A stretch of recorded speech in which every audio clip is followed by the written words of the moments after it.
Hello world! Welcome to where I go over the definition of the patriarchy by gender feminists. First, I want to go over something I've been wanting to know for a while, which is there a term to distinguish feminists for equality from these gender-based feminists? As it turns out that Christina Hoff Sommers did actually come up with these terms in 1994 in her book, Who Stole Feminism? And they are equity feminists and gender feminists. So actually I was very pleased to learn that. So I think you've probably heard the gender feminists use the term the patriarchy, and I do think of it as the patriarchy. They obviously aren't using the actual term patriarchy, which from Merriam-Webster, you'll have to forgive me if I read a bit through this video. There's a lot to cover. From Merriam-Webster, the definition of patriarchy is a social organization marked by the supremacy of a father in the clan or family, the legal dependence of wives and children, and the reckoning of descent and inheritance in the male line. And it also goes further to say, a society or institution organized to the principles or practices of patriarchy. Well, let's note that women can inherit in America, and people can change their names whenever they want. I would define that as the lineage. And you can change your name when you marry to whatever you want. So what is the patriarchy? I actually found this in Anita Sarkeesian's master thesis. So let's get down to it. It's defined in a book called The Gender Knot by Alan Johnson. The patriarchy in this book is described as a society is patriarchal to the degree that it promotes male privilege by being male-dominated, male-identified, and male-centered. It is also organized around an obsession with control and involves in one of its key aspects the oppression of women. But there is sadly a bit more to it. Male privilege is footnoted, and you'll have to bear with me because this one's even longer. I use the term privilege according to the definition developed by Peggy McIntosh in her classic article, White Privilege and Male Privilege in Gender Basics, Feminist Perspectives on Women and Men. Privilege refers to any unearned advantage that is available to members of a societal category while being systematically denied to others. In patriarchy, what men say tends to have greater credibility than what women say, even when they're saying the same thing. Access to privilege depends on the prevailing definition of categories such as male and female, and the advantages and disadvantages socially attached to them. It also depends on related characteristics.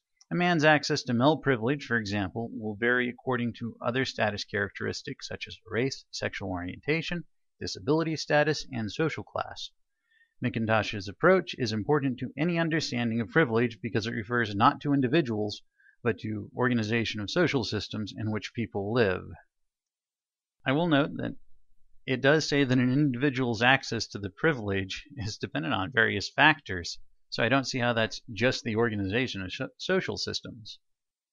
I also think this tells us a lot of what's going on with gender feminism. So let's start with the male privilege and then move on to the patriarchy. And again, I'm going to be reading a bit here. This male privilege is not universally accessible to men on the same scale. You have less of it and thus benefit less from it if you're in the wrong race, sexual orientation, social class, or you're disabled. This means that if you line up men, you can basically rate their male privilege with some kind of numbering system. Secondly, what men say needs to have greater credibility than what women say for the patriarchy to exist. Well, this doesn't really hold true from what I can think of, especially in modern colleges and universities in the case of rape allegations. We have plenty of evidence of custody hearings favoring the women for a long time. Of course, looking at a society is a complex thing, and I don't have all the data to present on how credible men and women are held across society, but neither do these people. So, let's move to the patriarchy. I believe this is a very important part of what these gender feminists are about. They have to find oppression of women to be able to have the patriarchy. They misrepresent studies which study men and women, even when the studies indicate men suffer something in equal to or greater numbers than women. They only focus on the number of women suffering these things. They created the gender binary and moved behavior from gender-based to societal conditioning. And in the Goldilocks commercial, this represents an Orwellian society suppressing girls by making them like pretty pink things and princesses. And given what I've just said, I actually believe this is how someone involved in this commercial views how society affects young girls. Without oppression, the patriarchy doesn't exist. It needs males to be privileged, and it needs the oppression of women. This can explain gender feminist behavior, and I think it can do it pretty well.